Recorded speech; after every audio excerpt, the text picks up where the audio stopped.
အင်္ဂလိပ်စာကျွမ်းကျင်ဖို့အချိန်ဘယ်လောက်ပေးရမလဲဘယ်လောက်ကြာမလဲဒါကအင်္ဂလိပ်စာကိုအခုမှစလေ့လာမယ်သူအများစုမေးလေရှိတဲ့မိကွန်းပါတချို့တွေကတစ်လနှစ်လတစ်နှစ်နှစ်နှစ်ဒီလိုတွေပြောနေကြပေမဲ့တကယ်အတိအကျသိတဲ့သူကရှားပါတယ်ဒါကြောင့်ဒီနေ့မှာအင်္ဂလိပ်စာကျွမ်းကျင်ဖို့အချိန်ဘယ်လောက်ပေးရမလဲဆိုတာကိုကိုရိုင်းတိုင်းတာလို့ရတဲ့နည်းလေးကိုမျှဝေပေးသွားပါမယ်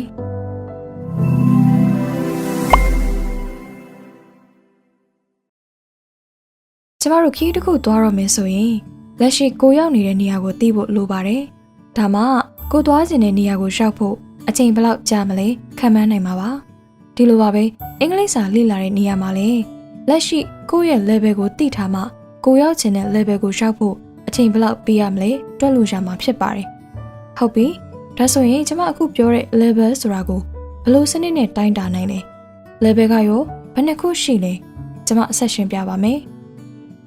CEFR ဆိုတဲ့စနစ်နဲ့တိုင်းတာတာဖြစ်ပါတယ်။သူ့ရဲ့အရှိကောက်က Common European Framework or Reference for Languages ဖြစ်ပါတယ်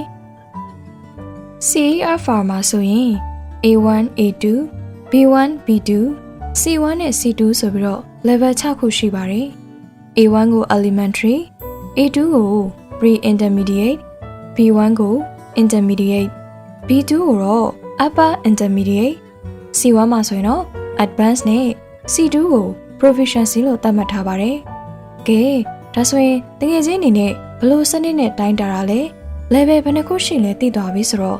level တစ်ခုကိုအချိန်ဘယ်လောက်ပေးရမလဲဘာတွေလေ့လာရမလဲဆိုတာကိုသိဖို့လိုလာပြန်ပါတယ်။ဘာကြောင့်လဲဆိုတော့ဒါတွေကိုသိမှသာကိုလက်ရှိ level ကနေ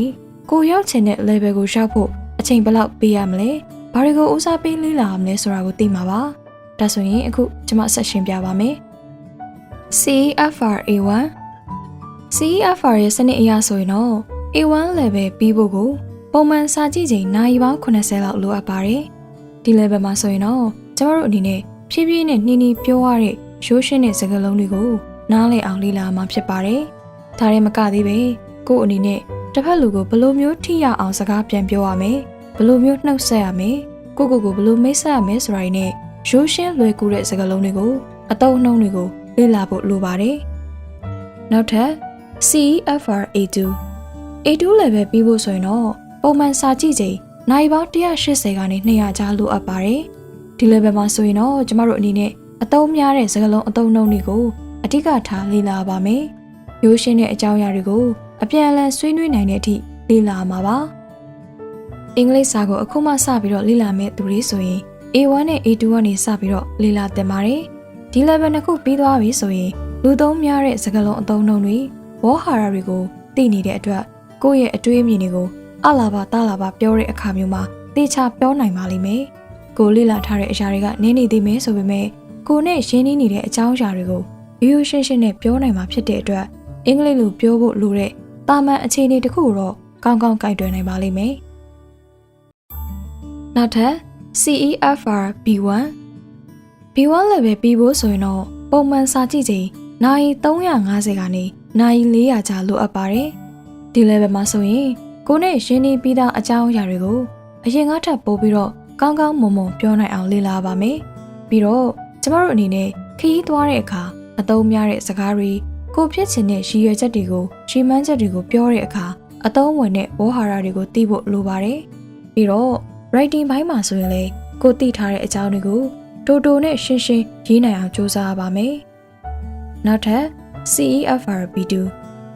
level ပြီးချင်ရင်တော့ပုံမှန်စာကြည့်ချိန်နိုင်900နဲ့600ကြားအချိန်ပေးရပါမယ်။ဒီ level မှာဆိုရင်တော့စာဆန်းဆန်းပေးဆန်းဆန်းစကားလုံးတွေနည်းနည်းခက်ခဲရှုပ်ထွေးတဲ့စကားတွေကိုလေ့လာဖို့လိုလာပါပြီ။ဒါကြောင့်ဒီ level ကနေစပြီးတော့နည်းနည်းခက်လာပြီလို့ပြောနိုင်ပါတယ်။ဘာကြောင့်လဲဆိုတော့ခုနကကျွန်မပြောခဲ့တဲ့စကားလုံးတွေကိုသုံးပြီးတော့စကားပြောတဲ့အခါမှာပို့ပြီးတော့ကျွမ်းကျွမ်းကျင်ကျင်နဲ့ရှင်းရှင်းလင်းလင်းပြောနိုင်အောင်လေ့လာမှကြောင့်ဖြစ်ပါတယ်။ writing မှာဆိုရင်လည်းပုံစံအမျိုးမျိုးနဲ့ရေးနိုင်အောင်လေ့ကျင့်ဖို့လိုလာပါပြီ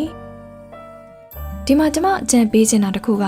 တကယ်ချင်းအနေနဲ့ A1 နဲ့ A2 လေ့လာပြီးသွားပြီဆိုရင် B1 နဲ့ B2 level မှာ sub-study လုပ်ပြီးတော့လေ့လာလို့ရပါတယ်။ဘာကြောင့်လဲဆိုတော့ကိုကအင်္ဂလိပ်စာနဲ့ပတ်သက်ပြီးတော့အခြေခံအနေထားလောက်နားလည်နေတဲ့အတွက် sub-study လုပ်တာက ကို့အတွက်ခက်ခဲမှာမဟုတ်တော့ပါဘူး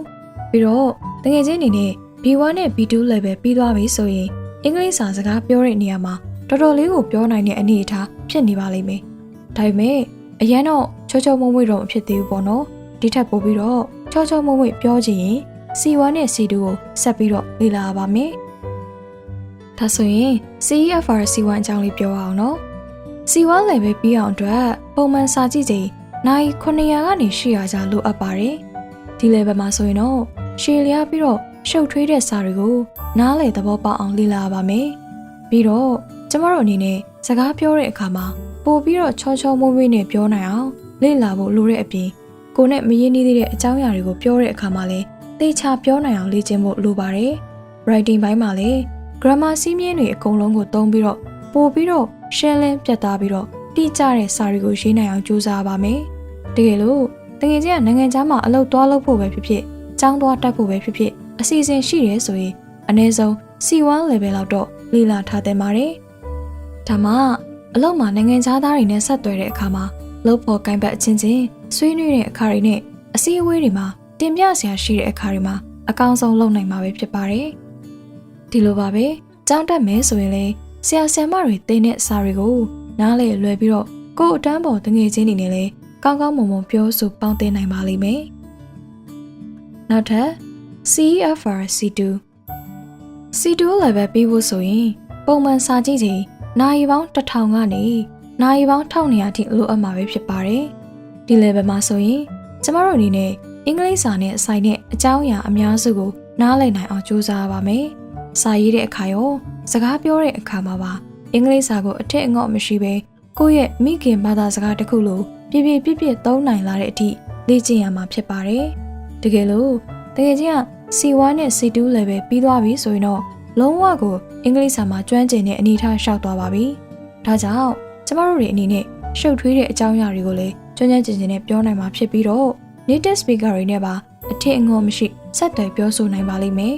ရှုပ်ထွေးတဲ့စာတွေကိုလည်းရေးလာနိုင်တဲ့အပြင်အကြောင်းအရာတွေထဲမှာပါတဲ့အဓိကအချက်အလက်တွေအသေးစိတ်အဓိပ္ပာယ်တွေကိုပါသေချာနားလည်လာမှာဖြစ်ပါတယ်ကဲအခုဆိုရင်တော့တကယ်ချင်းအနေနဲ့ level တစ်ခုမှာအချိန်ဘယ်လောက်ပေးရမလဲဘာတွေလေ့လာရမလဲဆိုတာသိသွားပြီဆိုတော့ကိုရောက်ချင်တဲ့ level ကိုရှောက်ဖို့အတွက်အချိန်ဘယ်လောက်ပေးရမလဲဆိုတာကိုတွက်လို့ရပြီပဲဖြစ်ပါတယ်ဥပမာကိုကအခုမှစပြီးတော့အင်္ဂလိပ်စာလေ့လာမယ်ထမင်းစားရေတောက်ပဲပြောရချင်နေဆိုရင်တော့ A2 level လောက်ထိပဲလေ့လာရင်ရပါတယ်ဖြစ်နိုင်တော့ B1 level ပြီးတဲ့အထိလေ့လာထားရင်အကောင်းဆုံးပါဒါမှမဟုတ်တကယ်ချင်းကအင်္ဂလိပ်စာစကားကိုချောချောမွေ့မွေ့နဲ့တိကျပြောရချင်နေဆိုရင်တော့ B2 level ပြီးတဲ့အထိလေ့လာထားပါမယ်ဒီလိုမှမဟုတ်ပဲကျမတို့အနေနဲ့ professional ကြအင်္ဂလိပ်စာပြောရချင်နေ native speaker တယောက်လိုမျိုးပြောရချင်နေဆိုရင်တော့ C2 level ပြီးတဲ့အထိလေ့လာပါမယ်တခုမှတ်ထားမှာကအခုကျမပြောပြထားတဲ့အချိန်တွေကို3ပိုင်းခွဲပြီးတော့လေ့လာပါမယ်ပထမတစ်ပိုင်းကလေ့လာတဲ့အချိန် learning time ဒုတိယတစ်ပိုင်းကတော့လေ့ကျင့်တဲ့အချိန် practice time နောက်ပြီးတော့ပြန်လည်လေ့ကျင့်ချိန် revision time တို့ပဲဖြစ်ပါတယ်ဒီ3ပိုင်းကိုအချိုးကျသေချာလေးသတ်မှတ်ပြီးတော့လေ့လာပါအခုဆိုရင်တကယ်ချင်းအနေနဲ့အင်္ဂလိပ်စာကျွမ်းကျင်ဖို့ဘယ် level မှာဘာလေ့လာရမယ်အချိန်ဘယ်လောက်ပေးရမယ်ဆိုတာတွေကိုလည်းသေချာသိသွားပြီဆိုတော့စတင်လေ့လာဖို့အကြံပေးပါတယ်တကယ်လို့တကယ်ချင်းအနေနဲ့အင်္ဂလိပ်စာမှာကျွမ်းကျင်သွားပြီဆိုရင်တော့မှလေ့လာမှုတွေကိုရပ်လိုက်လို့မရပါဘူးဆက်လက်လေ့လာနေဖို့လိုပါတယ်ဒါမှသာကိုယ့်ရဲ့ကျွမ်းကျင်မှုကိုထိမ့်သိမ်းထားနိုင်မှာပါဒါကြောင့်ဘာသာစကားလေ့လာတာကိုအများစုကရေရှည်ခရီးလို့ခေါ်တာဖြစ်ပါတယ်တကယ်ချင်းလည်းအခုချိန်ကနေစပြီးတော့ကိုရောက်ချင်တဲ့အနေထားရအောင်လေ့လာအင်္ဂလိပ်စာနဲ့အဆက်မပြတ်အောင်နေပါလို့အကြံပေးချင်ပါတယ်ဒီဗီဒီယိုလေးကတော့ဒီလောက်ပါပဲ